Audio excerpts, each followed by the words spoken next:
প্রিয় শিক্ষার্থীরা, আজ 24শে ফেব্রুয়ারি 2025-এর হাই মাদ্রাসার ইসলাম পরিচয় পরীক্ষা নিয়েছে। আমরা প্রতিটি প্রশ্ন উত্তরগুলি দেখে নেব। তো একের, এই আয়াতটির অর্থ কী? এই আয়াতটির অর্থ হলো যে কুমন্ত্রণা দেয় মানুষের অন্তরে। আবার দেখে নাও পরবর্তী পেজ, অর্থাৎ 1-2, মক্কা বিজয়ের উল্লেখ আছে, সেটি সূরা আন-নাসরে।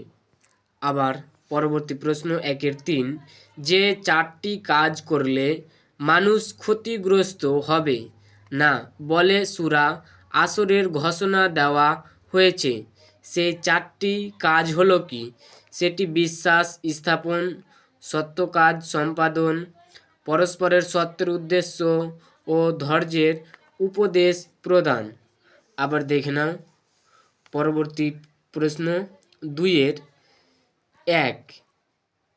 ওয়াতাজহাবা রিহুকুম কথাটির অর্থ কি? যারা পদ ঘোষাটো করে।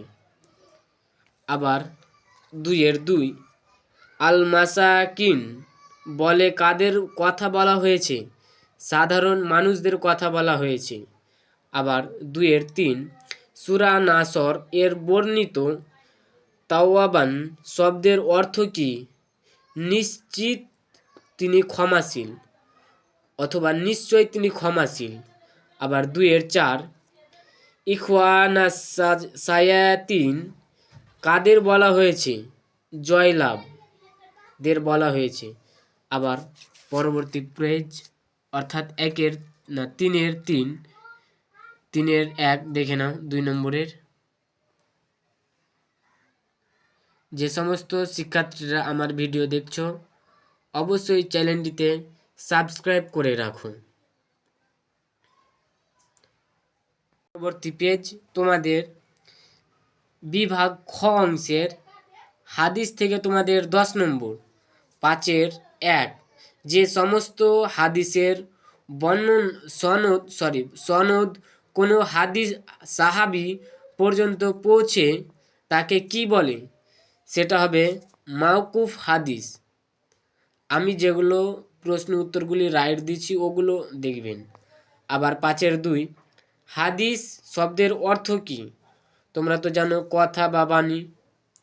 আবার পরবর্তী প্রশ্ন 6-1, যিনি কোনো একটি হাদিস বর্ণনা করেন তাকে আরবি ভাষায় কি বলে?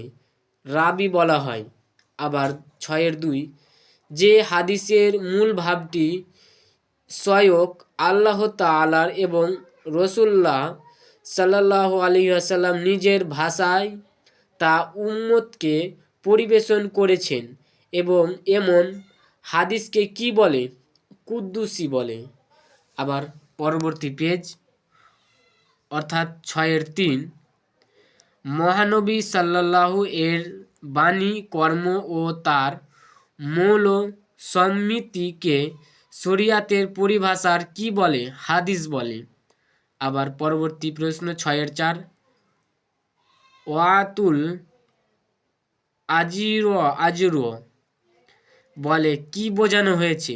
শ্রমিকের পারিশ্রমিক মিটিয়ে দাও। আবার পরবর্তী প্রশ্ন দেখে নাও 2 নম্বরের।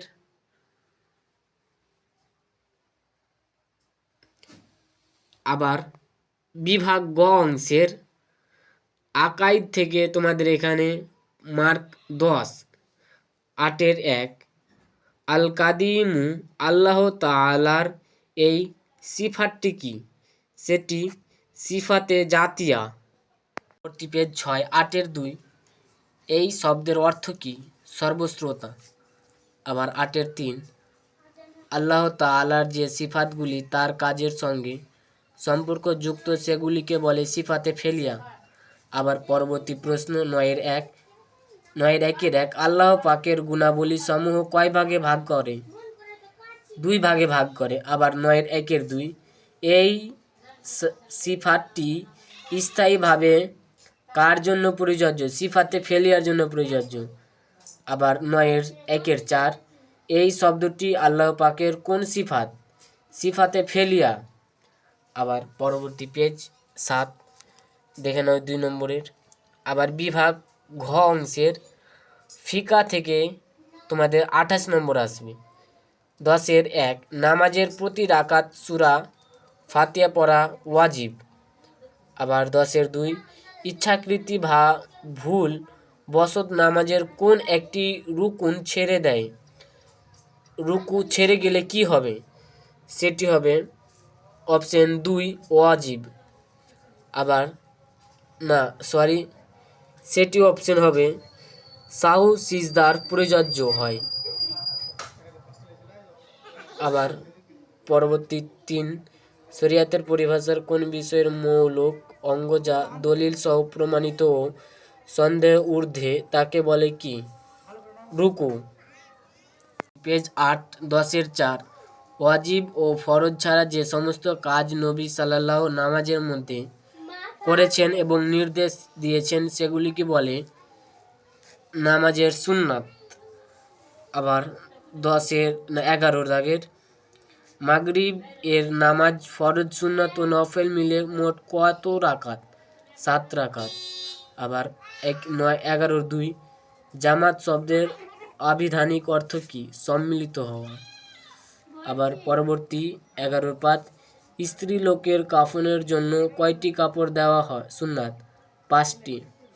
পরবর্তী প্রশ্ন 11-6 হজের জন্য নির্ধারিত সময় কোনটি? জিলহজ মাসের 4 তারিখ থেকে 12 তারিখ পর্যন্ত। আবার পরবর্তী প্রশ্ন দেখে নাও। আবার পৃষ্ঠা নম্বর 9 অর্থাৎ প্রশ্নগুলি দেখে নাও। আবার বলছি, তোমরা যদি চ্যানেলে নতুন হয়ে থাকলে অবশ্যই লাইক করে সাবস্ক্রাইব করে রাখবেন আর বেশি বেশি করে বন্ধুদেরকে শেয়ার করবেন। পেজ 10 যে সমস্ত শিক্ষার্থীরা আজকে ইসলাম পরিচয় দিয়ে এসেছে অবশ্যই প্রশ্নগুলি মিলিয়ে নাও। যতগুলি প্রশ্ন সঠিক হয়েছে আমাকে কমেন্ট বক্সে জানাও। আবার বিভাগ অংশের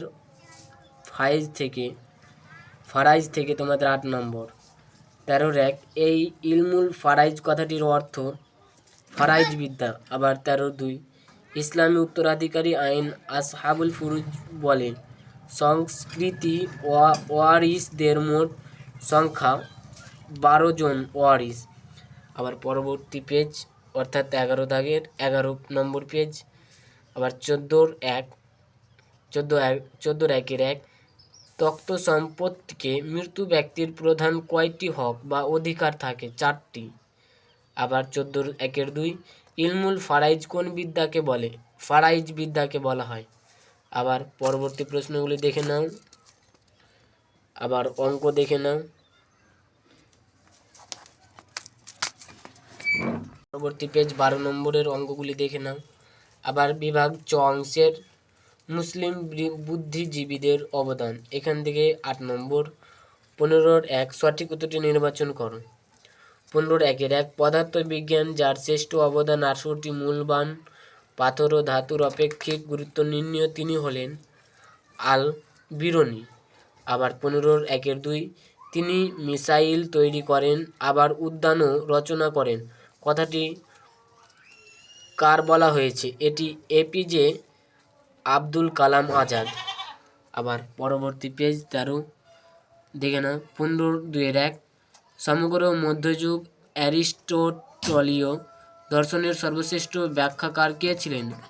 আল-কিন্দি।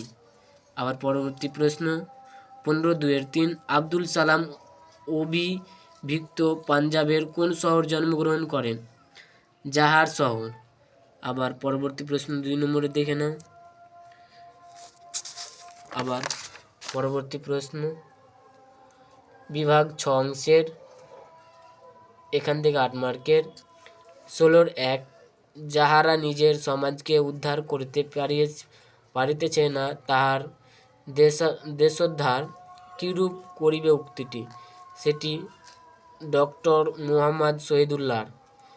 আবার 16-1-2 জ্ঞানের মুনি মাণিক্য তোমরা মাথা ভূষিত করো তারপর দাও সে মাথা লুটাইয়ে দেশের জন্য দশের জন্য, এটাই প্রকৃতি মস্তিষ্ক দান। বক্তটিকে সেটি বেগম রোকায়া সাখাওয়াত হোসেন।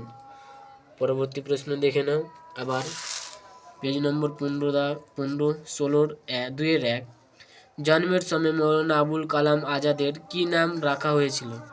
আব্দুল কালাম, শহীদিন আহমেদ।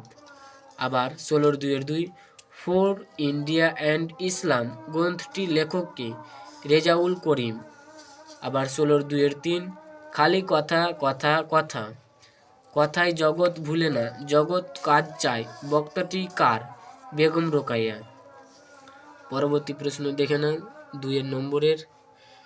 আবার বলছি, তোমরা যদি চ্যানেলে নতুন হয়ে থাকলে অবশ্যই লাইক এবং সাবস্ক্রাইব করে পাশে থাকো। আবার পরবর্তী পেজ অর্থাৎ 16 পেজ, কেবলমাত্র বহিরাগত পরীক্ষার্থীদের জন্য এগুলো প্রশ্ন, যারা 2024 সালে ফেল করেছে অথবা ব্যাক করেছে তাদের জন্য। দেখে নাও। আবার বেশি বেশি করে বন্ধুদেরকে শেয়ার করো। যতগুলি প্রশ্ন উত্তর সঠিক করে এসছো অবশ্যই আমাকে কমেন্ট বক্সে জানাও। আমার আলোচনা এখানে শেষ করছি। তোমাদের পাশে থাকার জন্য অসংখ্য ধন্যবাদ। আসসালামু আলাইকুম।